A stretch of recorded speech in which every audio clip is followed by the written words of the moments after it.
Egunon, Patxirena eta beste batzuena ere bai, hemen kuadrilla ederra juntatu gara.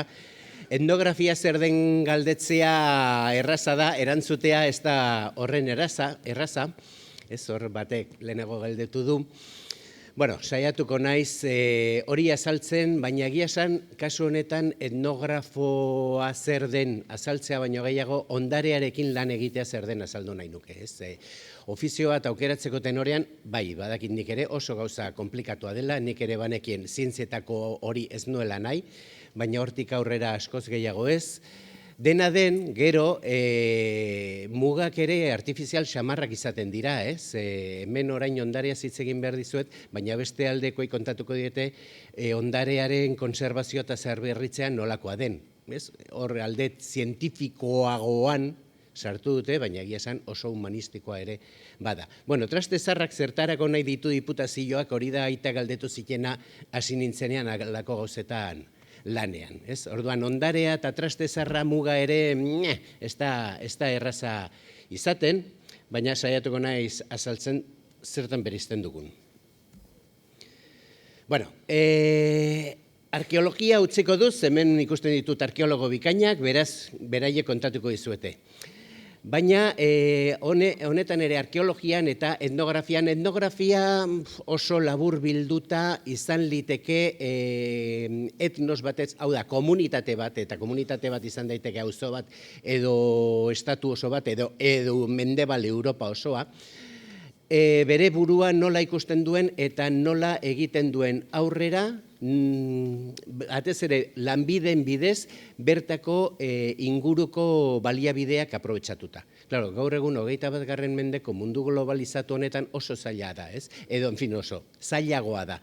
Erle zaintza ikusi dugu, hori da adibide bikaina, baina beste hainbat ofiziotan gaur egun ondare industrialarekin batzutan ez dakigu zer egin edo nola egin.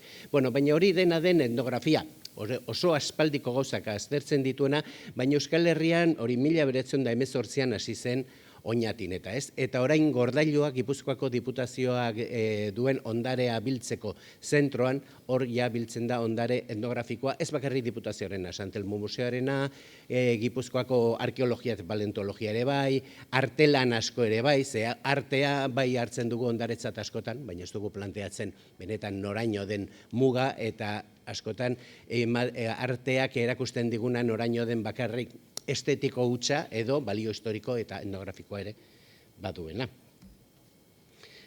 Hemen ikusten duzue, Santelmo Museo nola zen aspaldi handian, gaur egun berriz nola biltzen diren gauzak.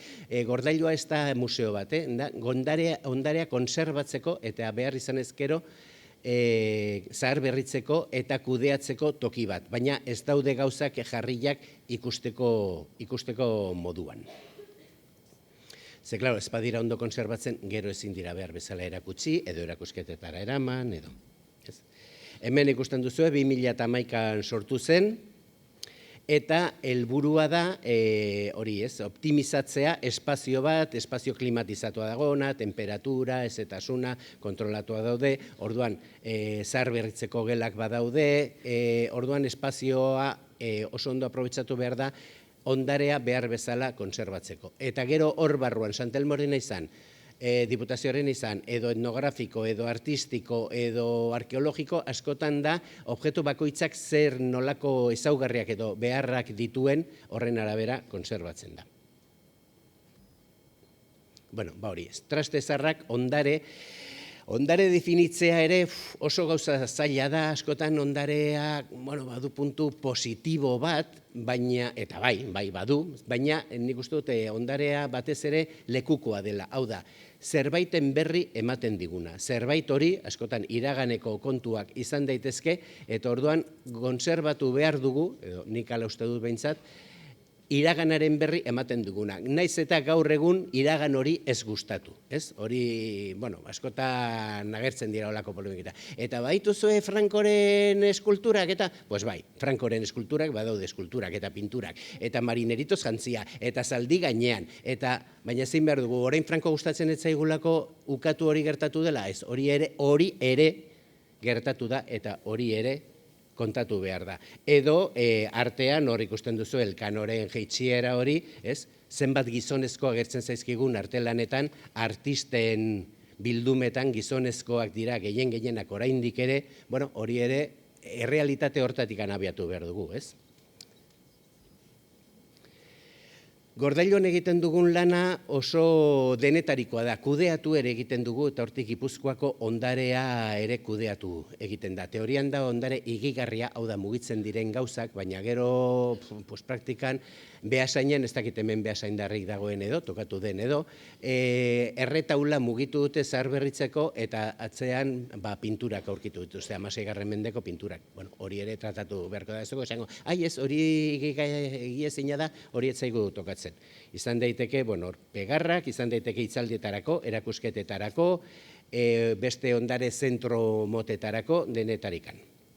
Edo hor jarri dizuet, igual ez duzuen identifikatzen Basterretxearen 100 urte dira jaio zela, eta Basterretxeak egin zuen Arantzazuko kriptaren pinturak eta, baina hori ere ulertu behar da bere garai hartan nun eta Eliza Katoliko batean sartu zituen ora akelarreekin eta lotutako elemento paganoak eta berak oso ikusmolde positibo batetik ikusian. Bueno, en fin, orduko frantziskotarrak modernoak ziren, baina hain modernoak ere ez, eta azkenean hori bertan bera geratu zen, azkenean bestelako pinturak egin ziren, baina bozetoak eta Gordailuan gordeta daude.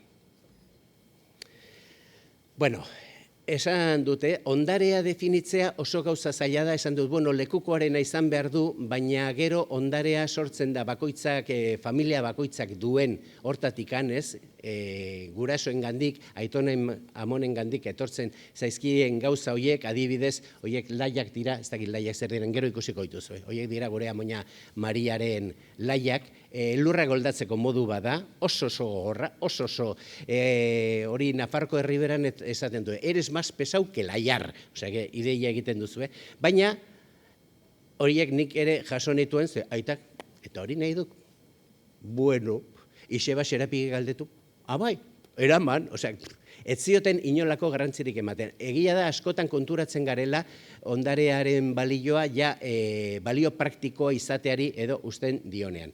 Edo ondoan jarri dudan hori ere jaso genuena, baina hau, paraguero hau. Pues bai, paraguero honek adierazten duelako, ez, altzari tradizionaletatik gaur egungo altzarietarako transizio bat, ez? Berez, bueno, modernoa, 100 bat urte ditu. Hor ere, gauzak modernoa ere nola hartzen den, baina beste kontzeptu bada eta hori ere dokumentatu behar da. Eta gainera goian ikusten duzu, Aitona eta Amoina horiek garai batean ere oso tipikoak izan zirenak euskaltasunaren zera adierazi nahian, ez? Bueno, hori ere, gero geure burua ere nola ikusten dugun, nik uste dut hori ere oso interesgarria dela.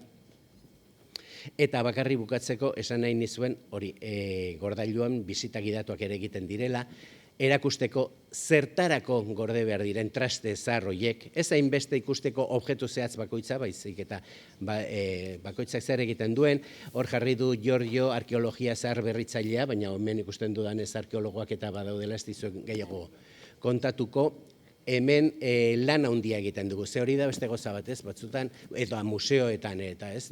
Garai batean Zumalakarregi museoan ere lan egin izan nuen, zen ere ibilbide, bueno, horrekin ez zaituzte aspertuko, baina oso luzea da, oso komplikatua da jakitea nun bukatuko duzun, baina, bueno, ez izan horreri beldurrik. Nik bakarrik esango nizueke aurreko saioan ere esan zutena. Egin behar duzu gustoko zerbait, egiten baldin baduzu, gustatzen ez zaizun zerbait, ordu gehiegi dira lanpostu batean gustora ez egoteko. Behintzat egon behar duzu, eta ondareak badu puntu adiktibo bat, hori, badu puntu adiktibo bat.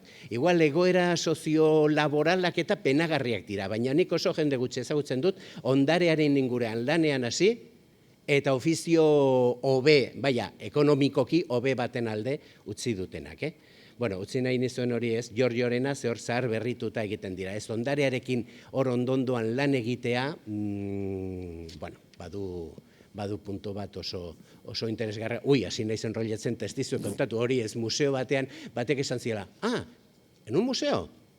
¿Que trabajas en un museo? Entonces no harás nada, ¿no? O sea, ¿qué se hace en un museo? O Osea, pues gauza pila egiten dira. Museoak ez dira gauzak hemen jarri eta gehienez ere hautsak entzeko toki bat.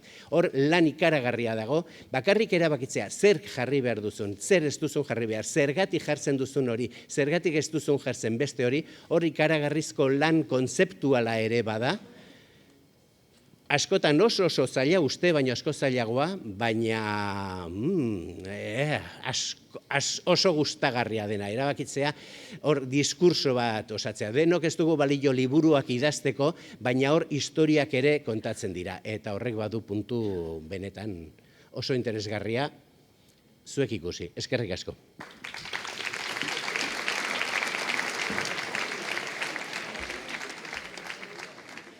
Ba,